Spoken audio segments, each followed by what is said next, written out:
The Fly Fifer Podcast. Let's talk. Your chat, your way. This episode is sponsored by J. Couriers. The people who care for your delivery. Shout out, sir, and welcome to another Fly Fifer podcast. Today, we finally made it to Glasgow through all the wind, rain and pish.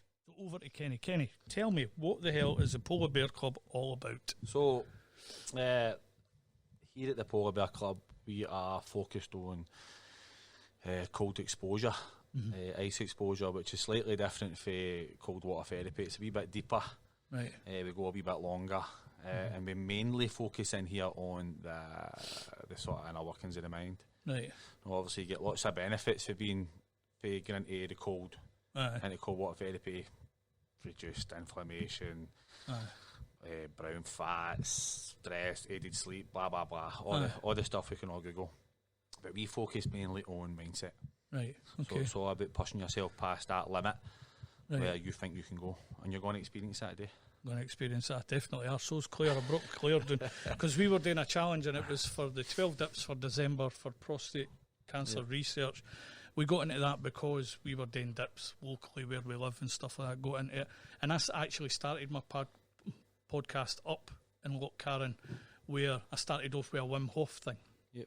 Just to gauge what people's opinions were, because we were wanting to do it, we were wanting to get into it, and a wee 10-minute hang with Wim Hof, and then I opened up the phone lines and folks started phoning in, and they were all kind of negative. But I'm like, we're dipping in the water and I feel fucking great when I come out of there, you know. But anyway, that's where this started, and that's where finding you through that process of us dipping in 10, 11 degrees water and then researching everything on like Google, fucking Facebook, daft, try to find everything. We found you, Claire actually, that found you guys. And obviously I try to book Dip 12 here at the Polar Bear Club, but we found out that we had to have Dip 12 done by 25th of December. So there was me thinking I had the whole of December. No, mate. And the 3 last dips that we did were the worst fucking dips we could do the whole month. It was an absolute challenge. But anyway, that's what's brought us here today. So, and that's what the Polar Bear Club's about. Katie, what's your role out here at the Polar Bear Club? My role mainly is running about after Kenny and keeping him organised. I'm one of the directors of the community side of the Polar Bear Club. Right. So I do a lot of admin stuff in the background and a lot of day-to-day stuff in the club, working with people in the tanks and... Right, so is the club, you call it a club, is it a charity, a kick? It's a kick. Aye, good. Aye, so you can get funding through the door, because exactly. None of this is cheap or free and ice every other day. No, it's a very expensive operation to run this, really, man. It is. It's, we've only ever had one amount of funding. Right. In 2025, that's where we're kind of going. We're focusing on the CIC. Right. Going in for all the funding. Ideally, we would rather give this away free to people, rather than people booking in for a... for a one-to-one or whatever, and doing it that way. We would like to just be dishing this out. I'd love to just open my doors in the morning, Monday to Friday, and just say who needs to come in and see us. Like, when you say who needs to come in and see, what do you mean? Like, just passers-by? So I work a lot with alcoholics, addicts, and people with mental health problems. Mental health issues, low mental health issues. So mainly that's what I mainly focus on. Mm-hmm. There was one of the things that I watched, if you didn't mind me hitting on it, I emailed you about, but it doesn't matter, I'm sure you're fine. But I watched one of the things you did. I don't know where you did it. It was in a big hall, there was a stage, there was a lassie doing like a reset dip or something like that, in and out. You spoke about alcohol and that, and there was something you said almost made me great, because it made me feel about my own issues with alcohol. And it was that there's a wee boy comes out whenever you drink, or whenever you used to drink, let's say, right? Now that made me think of myself, and I was like, fuck's sake, how does he know that? How does he know that? How does he know that it's the same with me? Mm-hmm. It's a wee boy. Now, the way I got off alcohol was years ago, 10 years ago now, was somebody had said, deal with the fucking trauma. Mm-hmm. Deal with what makes you drink. So I didn't know any of that. I was just drinking for the fucking sake of it, because... And then what he did was he let me know that wee boy was in there that I need to fucking deal with, because something happened to that wee boy way back years. I think you said 12, Mine was maybe fucking 6 or 7. I had an old man that was an alcoholic, beating up mum, beating up sister, beating fucking everybody up through drink, blackouts. There's all completely different types of alcoholics, problem drinkers. Problem drinkers under the same as, what I would call the real alcoholic. Aye. But you say something about the 12-year-old, right? And it was like, no wonder.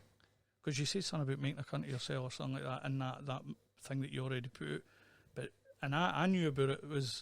What resonated with me in that moment was, no wonder you made a cunt of yourself, because the only time you let the wee boy back out was when he was fucking steaming. Aye. So obviously, he's going to make a tit of himself, because the only time he gets out to play is when he's drunk. Aye. I started drinking at probably 13-year-old. So, and then by the time I hit 17, I was drinking daily. And I was in the blacksmith industry at this point, in the engineering industry, and it was quite a big job, and it was a dangerous job, and I drank right all the way through to, I was about 30, almost a daily drinker. So there's a lot of life being lost there, just dealing with your whole life through drink. So it's like, I think the point I was getting at that is when I woke up out of that, I'd woke up as a wee boy, between the ages of 13 and 17, but I had refused to grow mentally. Right. I was this young boy in a big guy's body, and I was like, who the fuck am I, man? Like, who am I? I didn't really know who I was. Swept away the cloud, and I was just like, what is this? No, my partner at the time was just about to have my first child, and I was struggled, man. I was lost. I was a lost soul, and I suppose at that point I just looked like a angry, horrible big boy. Right. But I was lost in this obsessive, compulsive idea to drink. Right. So, I mean, that's then, this is now. So is that what put you here? What, the alcoholism? The alcoholism. That put me here. Or did it put you doing various other paths before here? Or? It's all part of it. I spoke my story a million times. I drank the majority of my life. I've drank alcohol. Yeah. And for whatever reason I drank. Right. Then I got sober, and I got sober for 5 years. Right. And then I let everything go, took a drink, drank for 4. Right, okay. So it's like, now I'm sitting here 3 years sober again. Aye. So it's like, there's all these different reasons. The reason I'm sober now in the Polar Bear Club's here is because of where I came from. Right. Because of the struggle I came from. I had a big business in the gas industry, and I was running about, and I was making money all over the place, but carnage, I was living in pure carnage, man. Right. Like London, Manchester, Leeds, all over the place, pulling off these big jobs, making lots of fucking money. And it's like you're living a lie. I was living a pure, vile lie that I was this well-to-do fucking construction guy. I had all these guys all working for me, and we were pulling ass jobs left, right and centre, and realistically, man, I was broken because I couldn't stop drinking. You're saying you wake up in the morning and you don't want to drink.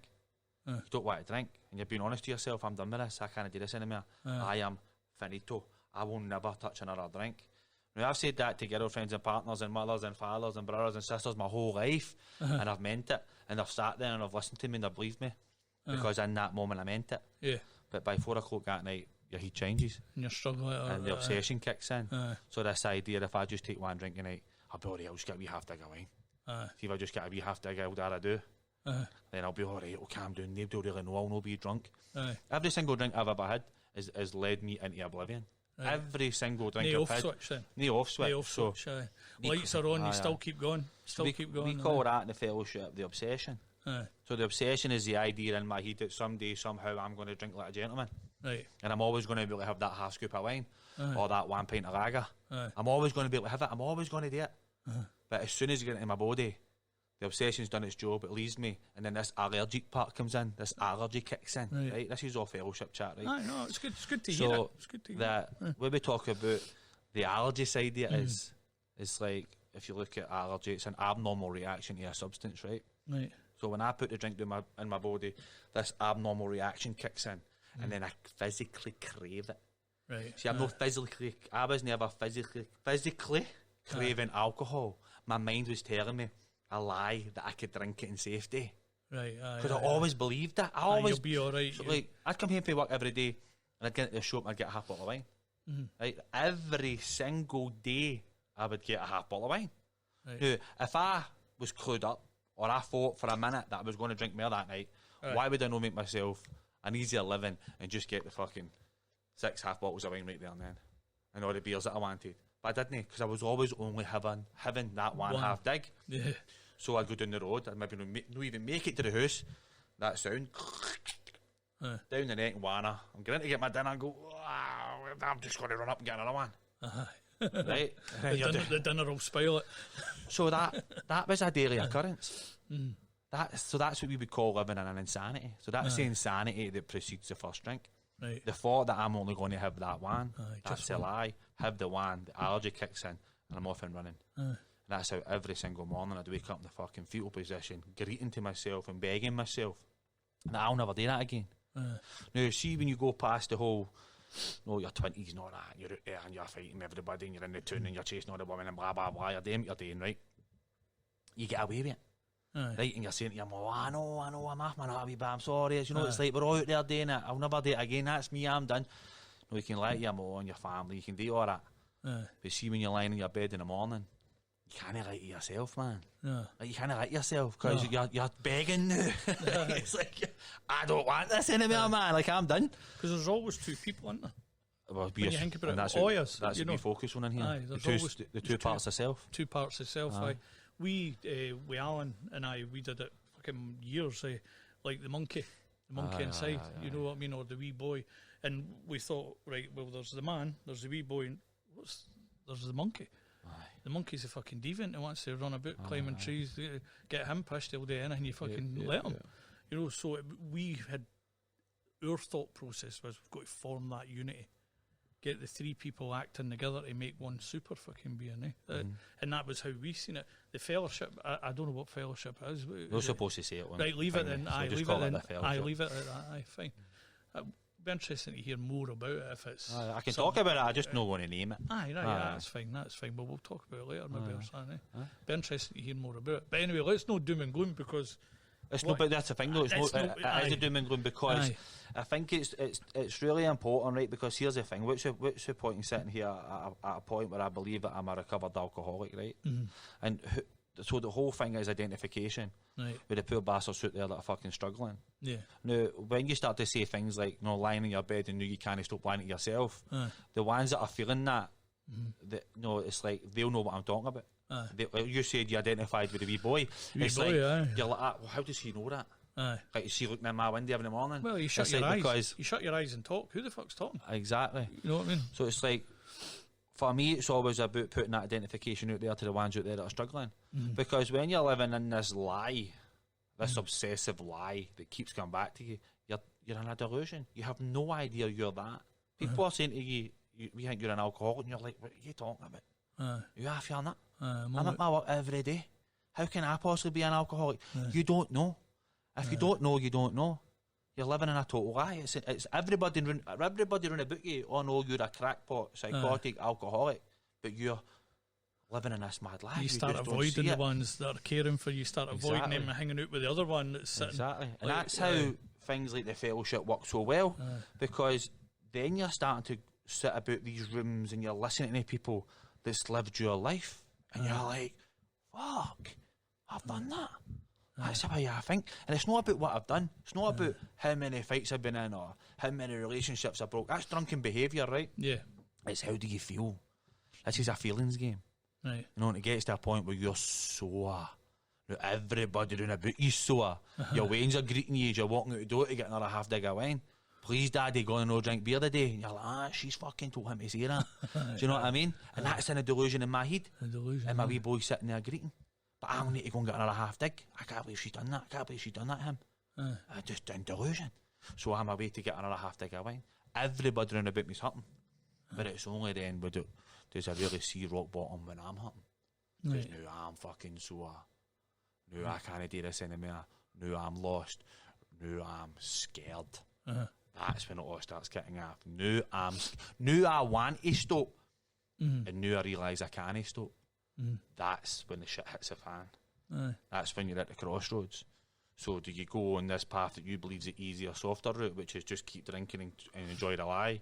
Find people that make you comfortable in that lie. Or do you then take the hard route, which essentially is the easier route, because you're just going to go and you're going to look at yourself, you're going to delve into your past, you're going to look at alcoholism, what actually is it? You know, obsession, allergy, spiritual malady, you know, and really delve into yourself. And who wants to look at their own truth? Nobody. No. Nobody wants to look at their own truth. There's a part in our programme where you've got a step 4 and you've got to delve right into every nook and cranny of your past. Yeah. Which means all the stuff that you think you're taking to the fucking grave with you, right? You're taking it to the grave with you. See that stuff? You've got to say that out loud in front of somebody else and God. So, I mean, that's like, as soon as you say that, you're like, I've got plenty of stuff I'm telling no cunt. Right? It's better to get it all out though.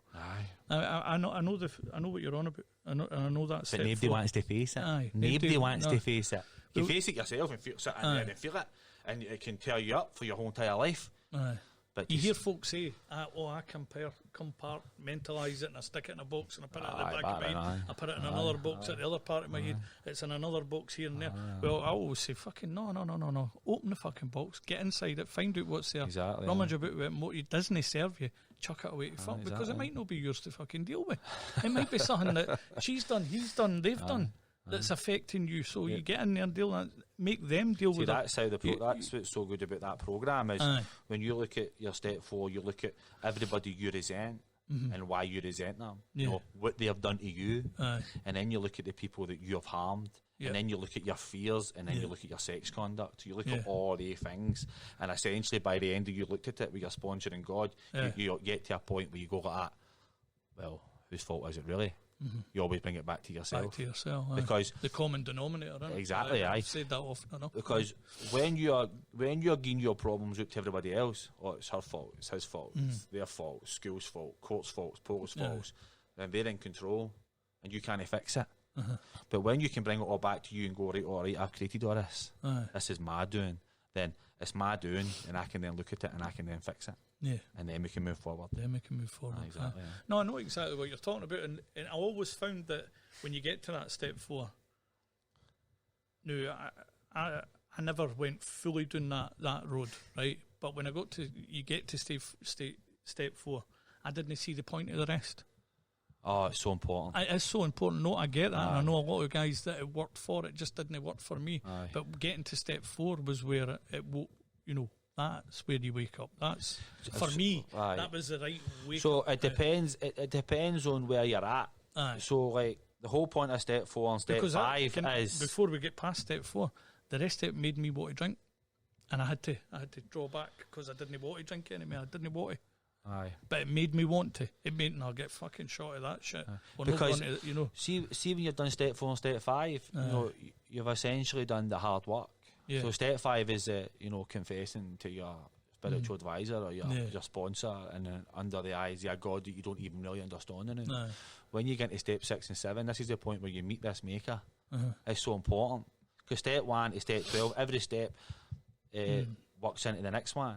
So it's dead important to go into it with an eye searching for God or a connection of some sort. The big book's very clever, and it says that a God that you understanding.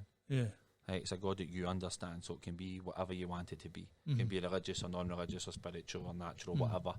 And it all comes from step 1, acceptance. Accepting and admitting that what you're at this moment is irrelevant why you're there. Right now I'm here and I can't stop. Step 2 is about willingness. It's about willingness to believe in something that's going to restore you to sanity, because we believe in step 2 that we're insane, but only regarding the first drink. It doesn't mean I'm insane in life and I'm going to go about and fucking murder people. No, it just means I'm insane regarding the first drink. I keep lifting the first drink under this pretense that I'm going to be able to drink it. It'll be all right. And I'm going to drink like a gentleman. I'm going to be the white-shirted man standing at the bar, have 2 pints, say hello to the good-looking bird and go up the road casually. But no, that's never been true for me. It's always been 1 pint of oblivion, carnage and jails, right? So step 2 is I've got to accept, right, all right, I'm willing to believe that there could be something out there. I don't know what it is, but because I'm a boy for the scheme, God was just an absolute no for me. So willingness to believe that there might be something out there. My sponsor said to me, but you don't need to believe in it, you just have to be willing to believe that there might be something. Do you think I've got something in me?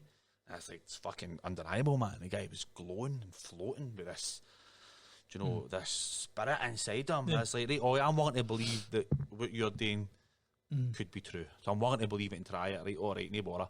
Right, step 3 talks about, right, so now you need to make a decision. So the decision is very simple. Here's a wee prayer, step-free prayer. I want you to say it every morning, every night. That's it. You make a decision to start bringing it into your life. And when you feel things are getting tough, I want you to say, thy will, not mine's be done. Right, which is God's will, not my will. Right, 'cause my will's fucking pish from me. Right. So that's step 3. So now I'm saying a prayer every morning and every night, and I'm saying, thy will, not mine's be done to a God that I have absolutely no understanding. I don't know it, I don't get it, I don't know what it is, but I'm willing, because I was willing in step 2 to go into step 3. Right, so then I go to step 4 and they say, I want you to write your life down. All the shite, all the bullshit, all the lies, all the resentments, all the sex conduct, all everything, write it all down. Oh shit, man. Because you need to be honest. The book tells you a million different ways. You need to be honest. You need to get it all done. Right, every fucking bit of it done, man. So then you find myself, I'm in the house, I've got a bit of paper, and I'm going, oh fuck, man, right, God, man, what do you want me to do here? Right, if I've got to be honest, right, write it all down.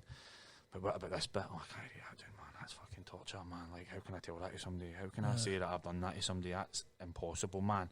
God gonna give me the courage, man. Right, all right. So now I'm using a God that I don't understand. You're saying it. But we all say it every day. Exactly, well, and here's another thing. God's sake and everything like that. Here's another thing about God, right?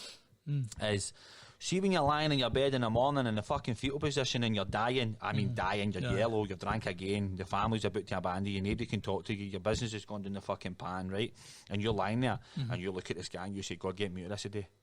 Right? So in that moment, at your worst moment, rock bottom, you're searching and needing and wanting a God in your life at that moment. But as soon as you start to feel a wee bit better, that idea of God disappears. It fucking vanishes, right? So here I'm with a bit of paper myself in my house, and I'm now looking at this guy saying, going to geese a home with this man, just let me be honest. So then I be honest and I write down thing.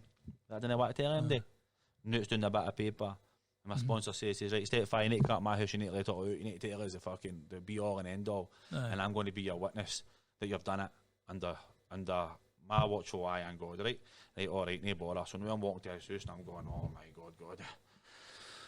Oh, I'm fucking fear. Riddled in fear. I think I'm a heavy boy for the scheme, I'm scared of nothing. But then I'm going to this guy's house, man, this beautiful guy, this beautiful soul, man, and I'm fucking terrified because I've got to tell him stuff that embarrasses me. Pride and ego's in the way. So I'm walking, I'm going, God, man, let me fucking get this out, man. Just let me say it. I just want to say it. Just let me just fucking say it. Then I sit in his house for hours and hours and hours and hours on end, man, and I dance around all this bullshit. All this shit, man. I dance around about it and about it and about it. And he goes, is that it? And I go, no, I need to do this. He goes, right, what is it? And I go, wow. I just fucking get it out, man. And he goes, is that it? I go, what means that it? And he goes, is that it? Even though I've heard worse than that. And I'm like, what the fuck? Right? And it's living in my head for God knows how long. Then the book tells you to go home and find a place yourself, quietly for an hour. Right? You sit quietly for an hour, and I want you to sit there and I want you to ask God something.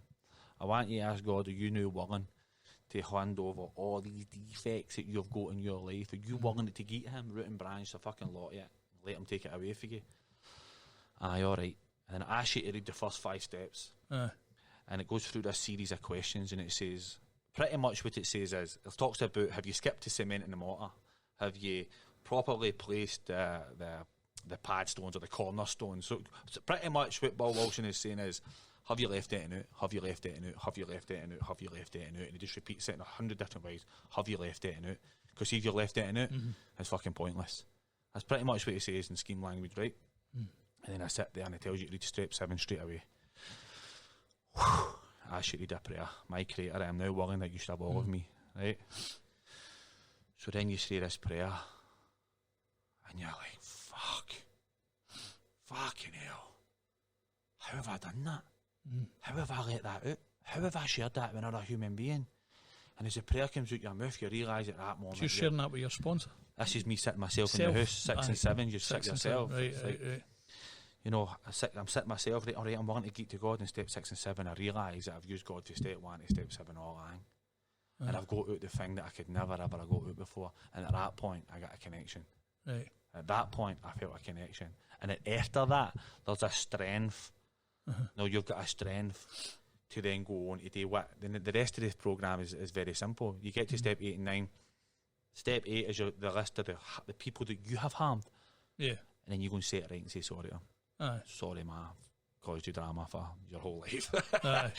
Exactly. Right, so you go through everybody you've hurt and you apologise to them. But by this point, you've got a strength in you. And did you do every single one? You go through all the main ones. You know, you go through. There's some of them that could get you in a bit of fucking bother. But it's also, so it says in step 8, make direct amends to such people whenever possible, except when to do so would injure them or others. Yes. Right. So there's obviously, you're not going to rock up to an ex's house who's sitting there before we injure a man and say, I'm sorry for being a dick fucking 20 years ago. Because the man will just go, fuck off. So there's obviously, there's ways of doing it, ways of not doing it, and that's why we've got sponsors. Right? But you want to, you're ready, you're free. Acids in the book, as long as you're truly ready to sit down and say sorry to people, then you're ready to move on. Right? Steps. So that's steps 8 and 9. Right? 10, 11 and 12 are dead simple, man. It's just about maintaining yourself. So it's about prayer and meditation. It's about looking at your day daily. It's dead simple. It's a very, very simple process. And step 12 is helping somebody else. That's all it is. It's very simple. And is that what you're doing with this? No, but there is an element to it. And obviously, with me going through a 12-step programme and finding that, it's been the start of my journey. That was the start of my journey through the fellowship. So there's an element of the way I live my life in here. You can see it in our 90-day programme. An element of looking yourself. Bringing everybody has got, every man, woman, and child has got the fundamental idea of God inside them. Your people out there go, I hate God and religion, but I'm spiritual. You know, right? And it's like, well, what really is the fucking difference? What's the difference? One person calls it Jesus, one person calls it the spirit of the universe. What the fuck does it matter? You know, I get into this big whether it's the spirit, Jesus, the higher power, whatever you want to fucking call it. This becomes a big cauldron of debate, and it's like, well, what's the point? What's the point in getting into that debate? You believe that? Good. Do you believe that? Wonderful, man. Let's all just believe whatever we believe. But most people have got this idea, some sort of idea. Now, when I go to the waterfall and I sit in front of the waterfall and I just gaze at the water coming in and coming in it, and I'm just like, wow. Well, that's been churning like we know that. that feeling, eh? But that water you're sitting in, that body of water's been there for all eternity. And there you're just sitting in there with your wee head popping away and fucking, you know, and it's like, you get to be part of that. So for me, that's good. For me, that's that my spirit. Moment, that time. That moment, aye. So you're creating that this is a safe space. It feels like a safe space the minute you walk through that door. It is a safe space. It feels, you can feel it. I felt it the minute I walked in. Everybody says that. Oh, it's calm. It's relaxed. There's a nice seat. You know, everybody can just kick back with their feet up if they want, bring their reins, obviously, like the last time it was here. So you're creating that safe space. So in creating the safe space for folk to come, the water therapy, let's talk a bit about that. About the ice therapy. The ice therapy, aye. You're not aiming that at one specific addiction. No, because everything's changed for me from my last drink to the new. So my whole thinking then goes for alcoholism. I can help alkies to realising that alcoholism, drug addiction, self-harm, overeating, undereating, depression, anxiety, fear, worry, stress, fucking the whole works, right? Everything all is coming for some sort of intrusive thinking. Right? It's some sort of thought process that you didn't ask to come into your head. You didn't want it. No, it didn't just ask it to come comes in. You didn't just sit there and go, I'm going to just think pure horrible stuff right now. I'm just going to make myself feel like shit. So for me, it's looking at that, right? And it's so crazy how we've got to that point, to this point, because we started off with Wim Hof. I started off watching Wim Hof, doing breath work at a waterfall, jumping in and out, getting the content, linking on spiritual, all that gear, right? We done that. To meeting Valerian Romanovsky and get into the ice, get into hypothermia, gone through resets, staying long exposure, Titanic projects, championships, the fucking whole works, right? Minus 50 chambers, the lot, right? And in this pure discomfort, right, and get into that, which I believe is an extreme environment, you are faced square, right in the middle, with the two parts of self. Right, yep. Right, and usually for most people, no matter what the fucking problem is, the negative side, the lower self, or that horrible side is usually the loudest. Right, it's usually loud. It's one that tells you to go out. the one that tells you to go to the ice. Right? That's the one that says I can't deal with this, it's too cold, my feet are knitting, my hands are knitting, my fingertips, my neck's burning, my skin's burning, get out. So it's fight or flight, innit? But the observer, the listener, the higher self is always there quietly guiding you. It's always there. We've always got it ways. This party. So see when your head's telling you can't do something. So you ever done that, been at a point in your life and you went, why do I think like this? Right? Why am I fucking thinking like this? So who's asking the question? Right? Who's asking the question, why am I thinking like this? Yeah. Right? That's what I try and get people to see. So this positive side in there is saying, I can sit in there for 10 minutes. We can achieve it. Trust him. He knows what he's talking about. We focus on the breath and we breathe in. There's a million different breath works out there, right? We believe everybody's got their own wee individual survival breath that will come out in the ice. You'll find it yourself, right? Quite simply, intentionally, breathe in. Let go. Right. Are you doing that in the ice? Deep in through the nose, out through the mouth sort of thing? When doubt creeps in, when pain creeps in, when depression creeps in, when fear creeps in, when anything creeps in. Take a deep breath. Because the breath is a connection to everything. Everything, the breath is a connection. I believe so, anyway. So if we can use the breath, we can get us through anything. And when you go into the ice tank, it's the most perfect place to practice it.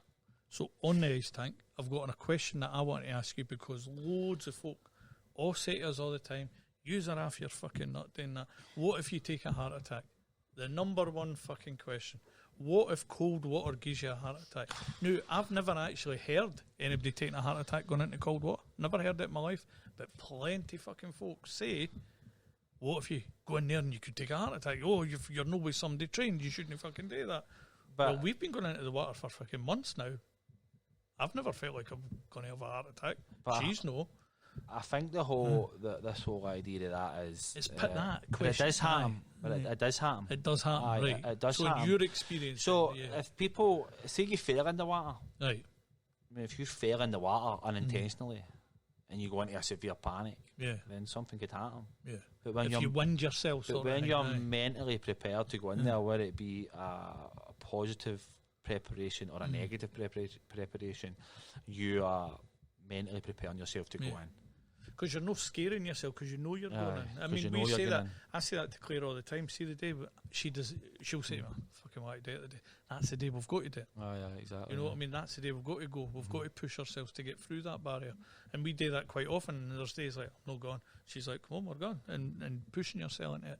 So if you're preparing yourself for what's about to come, there's going to be no fucking heart attack, because there's no shock. You can't say nay. Aye, well that's what I'm trying to get to. Is it's something that could happen then. I don't know, man. It's like, I mean, what's the science behind it? Exactly, that's... What is the science behind it? I wouldn't think so, no. When somebody's taking a heart attack going into cold water, is it that shock? Like you say, they fell off, they're in the water. There was 3 young guys that died, wasn't there? Like, a couple of years ago. The boys down south fell into the lake and they all died, didn't they? Right. So, like, these things can happen. Right. I think a lot of that is the panic as well. So that sheer the breath work, the absolute panic where your body just goes straight into shock. Yeah, and you'll experience it in a smaller scale when you go into the ice. When you first go in there, you'll do that big deep breath in, and your heart rate will go up. And I think when people have been in cold water and they've felt that, where they've went, I think that's where that big, all surrounding myth about the heart attack thing comes from. And I think that's why so many people ask about it, because they've felt that initial panic in cold water. But you'll see yourself when you go in the tank, after about 45 seconds, your heart rate starts to come you back relax, down. It slows right down. Even going out in the cold even water. going in the sea, I'm like, and I'm telling myself, breathe, because I know that, like you say, brings you back down, calms you down. Because initially the body's just like, what are you doing? Yeah. But breathing. We always say to people when they go into the tank, whatever your reaction is, If you get into the monkey breath, the trick is not to fight it. Not to fight it. Because then you're just going to bring on a panic. Yeah. It's just, why fight it? Why? Just let your body do whatever it's got to do. Let it come through you, and then let it just settle. Right. People do fight it, and they also fight the shaking, which I think is another factor in safety when you're out in a cold water. Aye, because we watched. What was it we watched? Claire, sorry, Claire's here, and whenever I ever mic you up, and I always turn to you for a quick answer. Son. We watched something on the telly. Were you there at Governor, son, at one point? Finniston, aye. Greg and Jules. Yes, it was you. That's where all this started. Where I was doing it. It was Claire had seen it on the telly, something to watch because we were bored. Up the hills, there's not much to do at night. Let me tell you, it's Netflix and chill. Aye, it's, listen, 4 o'clock at night to 8:30 in the morning. It is pitch black, man. It is pitch black. But anyway, aye. So, you see them folk coming out your ice shaking chill. Is that the onset of hypothermia or something? Are you close to it at that point, or is it just a reaction? Is it? I suppose it's. I mean, it's a fine line. So hypothermia is a very fucking vast issue. There's no like. There's lots of people out there. I'm not asking this to trip you up. No, it's alright. It's cool. It's to get the facts behind it. You know, this is what we've studied now for 3 years. Yeah, we've exactly. went into a strange area in the ice and cold. We working with Larry Romanowski and all that stuff up there we've done. Yeah. I've been in proper hypothermia many times. I put myself into hypothermia intentionally. When I done the Titanic project, I dropped my temperature to 31 degrees. Right. That's the closest I've came to feeling, what the fuck, you know, like this is close to, you know, dangerous, man.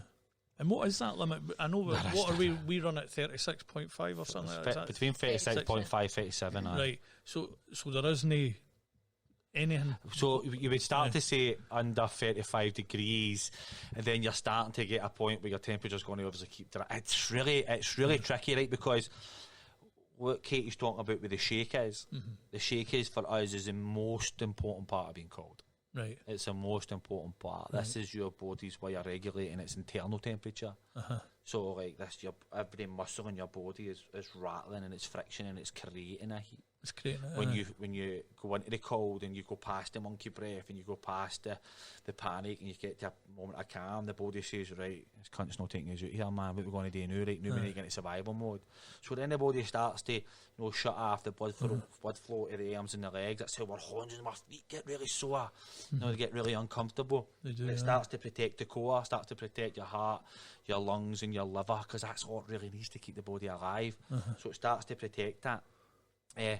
What we have witnessed almost every single time is when you enter into the cold, your body temperature takes a sharp rise in temperature. Right. It goes up, so it gives you a wee boost of heat, and then as you start to cool down, then the body starts to shake, and then for us it's about maintaining that.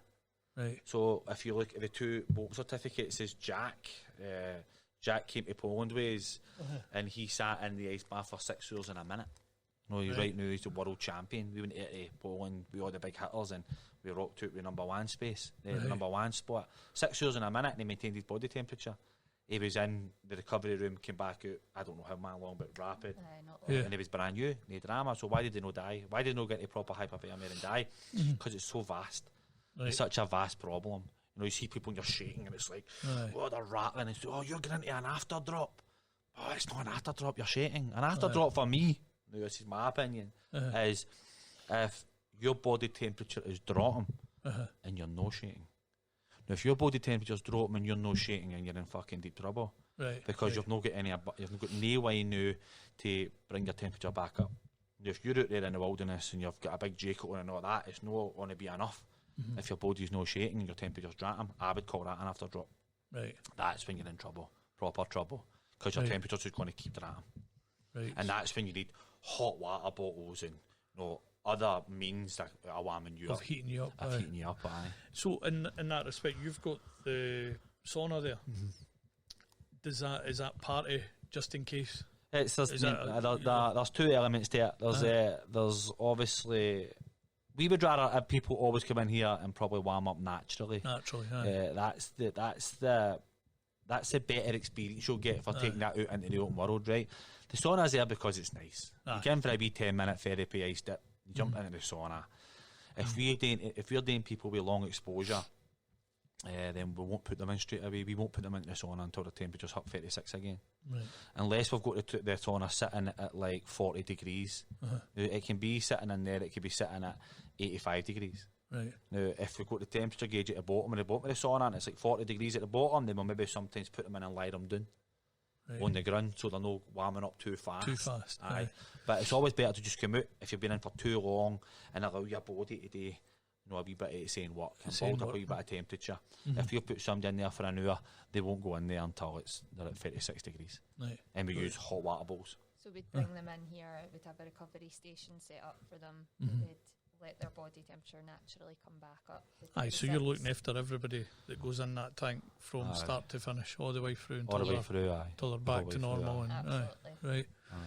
Well, I did have a question there, but it's freaking disappeared. What would you say is the best part about the going in and out then? What does it give you, Kenny? What do you get from going in that cold water? It always has been quiet. Peace. Peace, definitely peace, man. There's on this mad fucking spiritual quest, like always searching out the quiet enlightenment. This journey that we might never get to. When I get into the ice, some people like to sit there and chat their way through it and kind of distract herself, whereas I like it nice and dark in there and quiet and nobody talking to me. Right. Because I like to just go into that, and that's what happened to me when I went the first time up at the campsies, man. I was like in there for 3 minutes, and it was like, oh, what the fuck? My head wasn't shouting at me, get ass wally, take a drug, like quieting my mind, so it did. So where I like to go in there now and go into a place, I just tranquility, man. Right. There's this uncomfortable feeling, but internally it's quiet, and it's like a wee 10 minutes of enlightenment. Where the mind just is part of nothingness.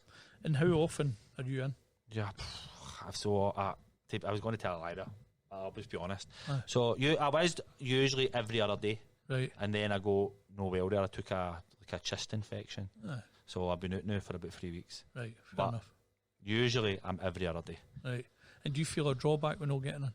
100%. 100%. Katie, I was going to ask you the same. Do you in every other day, or are you? There seems to be periods we go through where we're going in every day, and then one or other of us will get a tattoo or get knocked out or something, and then we have to stay out for a while. But I like to be, if we can, going in every day really helps us. So very regular though, like so it's not like just we go to the ice. So I take a cold shower every morning without fail. It doesn't matter if I'm going to the ice or not. I always take a cold shower. Cold shower, right? Always. Because what I found, were you saying there actually that you did the 3 weeks because of the chest infection? Did you not feel like not like a dark cloud, but you're just starting to get a bit? My head, so it's for my head. Because I get this. We clear see if we get into about 3 or 4 days and no doing it. I'm starting to go. But you always chasing outside dips? We do chase outside all the time. Because there's we thought about getting one of the barrels, but we're lucky. Have you got a shower? We have, yes. There's absolutely no reason why you can't get in a shower now. I remember talking to a guy, man, on Loch Lomond, and he was like, oh, my head's busting, man. I can't get up to this lock, man. I'm about fucking 2 months. I've not been able to come up here and all that. I'm like, how do you not get in a shower? Oh, I need the nature. I need the beautiful surroundings. I'm going, but see if you can't get it. Why not just turn your fucking shower on? And stand under your shower and let your body come into a wee shake. Because I guarantee you get in the morning, you're feeling like shit, you'll come out with a laugh. You come out with a smile. The same as the water. Exactly. Clearly it's not as beautiful, right? And it's not as stunning. And it's probably not as therapeutic as sitting in beautiful Loch Lomond looking at a fucking snowy hilltop, right? But you're still going to get the actual cold water therapy benefits. You're still going to get that. I'm noticing a huge benefit for it. Huge fucking benefit from it. People around me have dissed it, they've knocked it, they've fucking told me I'm going to die. Everything through it. The absolute polar fucking opposite. I tend to not get into these debates anymore with people. Good. So I just like to go, if somebody wants to really get into this, what's the purpose and what's the point? And I just go like that. You might be right. It's whatever. I've went through the pure evangelistic fucking Wim Hof book. Larry Romanowski, this. What's the fucking point? It works for me. That's it. Can lead the horse to water. Exactly. It doesn't matter. You don't need to. You know what? It's not for everybody. Aye. So that's it. It's not for everybody. Don't you do it. I'll do it. Simple as that. Simple, and that's what I'm going to do. But I'm going to take up the fucking cold shower part. I'll tell you something. Right? So we're going to do a 31-day challenge in January. Right. It's just about the community, man. Get everybody together. Get them all posting on the page, and it's mainly the ones that are really immersed in it. Getting them to do it and bringing new people in, and then we all help each other. And it's like I always just take in the shower. Right. Rather than showing people you need to go here, I always just take my wee video in the shower and post it. But there's something that we done last year, which is one of the the toughest challenge that I've ever done in the cold. And realistically, the cold wasn't even the challenge. It was called Upon Awakening. Right. And this is an unbelievable way to change your mindset, especially in the morning. And it's the second your eyes open. The second your eyes open, you don't grab your phone, you don't make coffee, you don't go and see the range, you don't talk to the missus, you don't do nothing. Your eyes open, you stand up and you go to the shower. Right. You turn it on and you go in. You do that for 30 days straight. And that is tough, man. But see if you can get to it. You can date it. See if you can actually manage to do that for 30 days, man. It's an unbelievable mindset changer. Because it's no even the getting in the shower. It's the standing up out your bed when you're lying in there and you're comfortable, big blanket and warm. And the phone's charging there, and the missus is there. And you're going to go run for there to the shower, man. And be cold. Be cold. But you'll wake up like, bang, man. But you're up. Once you're up, you're up. Sounds good to me, that one. It's a proper challenge. Yeah. And we'll probably do that before the winter's out. Right. We'll do one of them. Excellent. Katie, before we go, because we must be, what time is it? 46 minutes, time, yeah. I thought about 5 minutes. It's time travel, man. I say this to everybody. We get in this, it's time travel. Right, Katie, he's done fucking hundreds of talking. I pushed that direction, but I'm sorry, and it was good to hear, and it's good to hear that the process works. You know, it's good. So it's your turn. What's your name? Where'd you come from? Still a black moment. So come on, Katie. Sell yourself, the Polar Bear Club. What you're all about, what it does for you. He's had his shot. You don't need to talk for an hour, by the way. Oh, good. I'm not Kenny. I don't do as much talking as him. But you're a director here. You've got a passion for it, obviously. So. Yeah. So for me, you know, Kenny was talking about the way he gets quiet from the ice, and that's the reason I liked it initially on my first ice bath.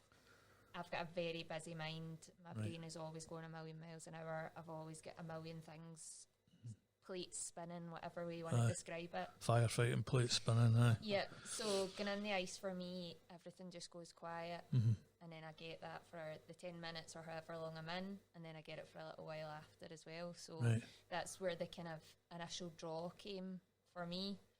And that's what kept me coming. And then Kenny... I can't remember how that started, but Kenny needed some help with something, writing something probably. But in, man, Katie's as smart as fuck. Aye. Guess what? Katie can spell and I can't. That's pretty much it. That's what it comes down to. I'm Kenny's spell check. So, are you partners? Is that wrong to ask? No, nothing like a business. Totally business. Right, brilliant. Because Claire and I are partners. But she's that for me. It's not just she knows how to spell. There's me, Katie, there's Alana, Luca, which is Katie's husband. Then there's Michael, Fiona, and Mammy, and then we've got Big Bird, and then you've got Wee Leo the painter. Right. So we've got quite a fair big crew. Just 2 years here. Right. Yeah, so you're all passionate about it then? Yeah, absolutely. We're all of us have all came from different walks of life for different reasons. And we've created this amazing team that just works really, really well together. We've all got roles that we do, and it just seems to flow really well. Aye. What one thing does it for you the most in here? What do I love about it? The one thing that gets you up, brings you back here every other day or whatever amount of time you spend here. This is the first time that I felt like I really belong in a family setting. This isn't like any other place I've been. It's, you know, you said yourself when you walked through the door you felt something as you came in. Everybody feels that. And then this team that we work with, it's more like a family. It's not it's not a job. It's not a business setting for us. It's a family thing, and that's what has kept me here. I think that's what brings me back every day. Good, but ultimately, it is a business. At the end of the day, the lights need paid for. The ice needs paid for. How much ice are you going through a week? So that's your sponsor, right? Ice 24/7. Ice 24/7, right? Okay. They look after us very well. Is that a local Glasgow company? It's a local client, right? 2 minutes away, man. And right. It was meant to be Herschel. Oh, sorry, go. Kenny shovels the ice, though, to be fair. That is his job. That's your job, right? Okay, so you tell us. Listen, they're an unbelievable company. If you go and see them, they've got all their Ice 24/7 workwear on, and they've all got the Polar Bear Club badge on their arm. Big supporter then. I think they like what we're doing. Right. They like the fact that we're working with the community. They like the fact that we're working with alcoholics and addicts and people who are struggling out there, so they look after it.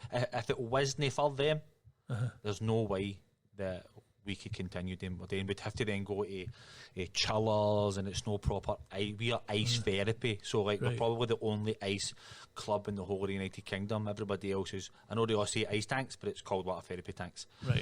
We are ice, pure ice, which you'll see. So if it wasn't for them, there's no way we could do it. We'd probably go through about 4 ton of ice a week, and that would be, you're talking probably under $4,000 worth a week. Right. Wow. So it's a big sponsor for us. They're really committed to us, man, and we've actually got really close with them. Right. We're really friendly, we're really pal with them, man. I appreciate them. We really do. So we're getting close to that hour now, right? Let me say something first, right? Because she's very good at no telling what she does. Katie deals with all the funding and the running of the club. She doesn't just do paperwork, admin work. She's here. She helps constantly cleaning. She's part of the recovery team, the tank team. But all the stuff she does, and like the computers and that, is all stuff that is. It's an absolute no-go for me, man. Clueless. And she does all that. Even that $17.5 grand we got for the lottery was all down to Katie, constantly working with the lottery, finding out what they need to know for us, and getting all that sorted. So she does a lot more than just. Well done, Katie. Thanks. And Katie, what else do you need? What else do you need for the Polar Bear Club? About 500 grand. At least. Well, going forward into 2025, we will be looking for more funding so that we can expand everything we're doing. Kenny's dream is to be able to just offer this to people who need it without them having to worry about the cost behind it.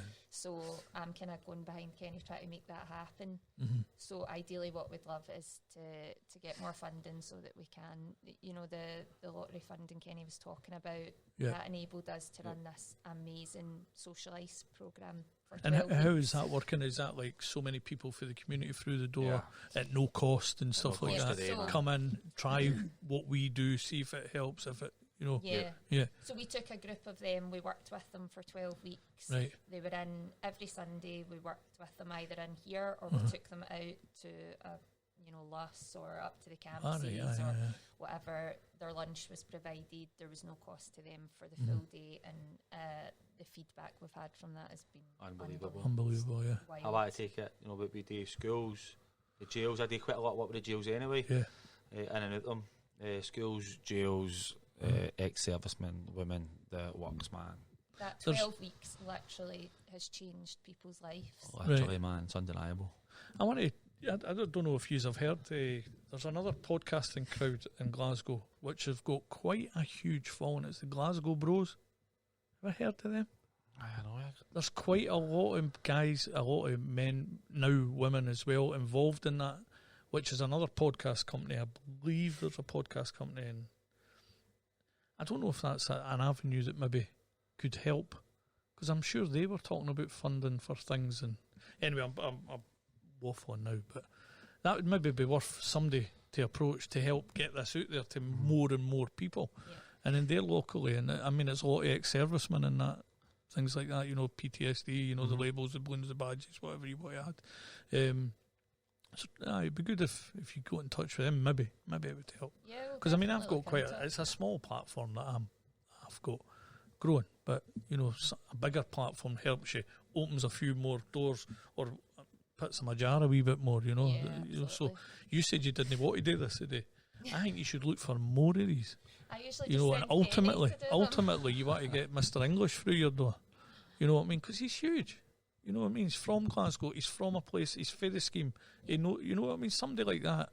And you're only going to get that through knocking on the types of doors. And I would implore you to chap on more doors. Get as many folk that want to come here with a mic, pop them in a corner and say, yeah, let's talk. Or go to them. I would. Because you want the money. To most people, Kenny, I've talked to India, to be fair. You could sell. You've heard the say sell oil to the Arabs. Well, I'm sure you could sell ice to the Eskimos, my man. I'm pretty fucking sure of that. I'm itching to get in. I really am. Is there anything you want to say before we wrap this up at about an hour? Anything you want to anything you choose? What do I want to say? Well, for me, it's always about thanks. It's gratitude to the people that they come to the club. We've got a lot on in the club, a lot happening. Thursday nights, Wednesday nights, ice ceremonies, outside events, and people keep coming. They keep coming, they keep putting their hand in their pocket, they keep paying their dues, and if it isn't for that, the likes of 24/7 putting the ice in the door, and if it isn't for these people, the likes of Katie, Alana, Luca, Fiona, Michael, Mammy, Nicole, Leo, these people, who come in and give their time up freely as well to help me on this mad vision of mine. And this wouldn't work. So, it's always thanks to them. And what would you say to one person that's out there that's maybe financially struggling with whatever, that, I'd love to do that, but I've not got the money, I've not got this, what would you say to that person? Yeah, tell them. In case there is somebody watching this. Like I said to you, man, right? There's not enough people out there turning a cold shower on. I'm such an advocate for the cold shower. And it's like, it's a tough thing to stone in, right? So, like, what's the advice you give to somebody that's never done it before? That's never been in, or can't afford to come to a club like this? I mean, if you really can't afford it, man, you can message me and we'll talk about it, and we'll see what we can do for you. There's always a way out, or a way in even. But what advice you give to somebody that's never done it before but want to try it? There is none, man. You've got to turn your cold shower on, take a deep breath and go under. And whatever happens, happens. Now, say if I talk and say you go into that water, right, and you last 5 seconds, right, and you're shouting and bawling, fuck this, blah, blah, blah, you'll guarantee you'll come out laughing, right? You've been in there for 5 seconds, and so what? You're not doing it anyway. So all you need to do is the next day is turn the cold shower back on and add 5 seconds onto that time. Do 10 seconds. And then add another 5 seconds. And by the time you go to 3, 4, 5 days, man, you're starting to learn the breath, and you're starting to learn how to control yourself, you're starting to learn how to stand still, and you'll learn it naturally. And you'll be getting the benefits. And you don't have to come into the club to be surrounded by us. No, we're going out on the 1st of December, and we'll be at Luss. Right. 1st of January. It's 1st of January. You'll be at Luss. So we'll be at Luss at the pier on the 1st of January. We'll be there in the morning. If you go into the Polar Bear Club Facebook page, you'll see the event. On my own Facebook page, you'll see the event. It'll tell you exactly where we're going to go, and we'll be there. And if you've never done it before, we're very approachable, we're all very loving. Come up and we'll help you, we'll hold your hand, we'll dump you in. You don't need a pay to come there, you just need to get yourself there. And then on the 5th we'll be up at the Campsies. We're always out and about, we don't charge for stuff, we don't ask. Stuff's free, as long as you can get yourself, as long as you can get yourself there, I mean, car share, whatever you can do, jump the bus, whatever you can do. On the 5th we'll be up at the Campsies. The same again, man, if you're struggling, we'll hold your hand, we'll help you in. There's always a way to get to us without having to come in here and pay into the club. And there's hopefully in 2025 there's going to be a lot more funding, so we're going to be putting out into a lot more people to offer it to them. And Katie, to finish off, what do you need? What do you need help with? I know you help him, but what do you need? Right now, we really just need to focus on more funding for the club so that we can get this out there to more people, and that's the goals for 2025. Just expanding and letting more people experience this, because as you've said, we're all really passionate about it. We know the benefits, and we just want to make sure that as many people as possible get to experience that. Right. And before we finish, right, once you got sober, did you learn how to play that thing? So I learnt that once you got sober? Once I got sober, right, get it out. Can I touch your didgeridoo? Come on, geez a tune. I'm glad it's the He was didgeridoo, playing this not the earlier when we were harmonica, coming. though. So. Glad it's the didgeridoo, not the harmonica. That Oh, was you worse. do the harmonica as well. Come on then, geez a blast to it.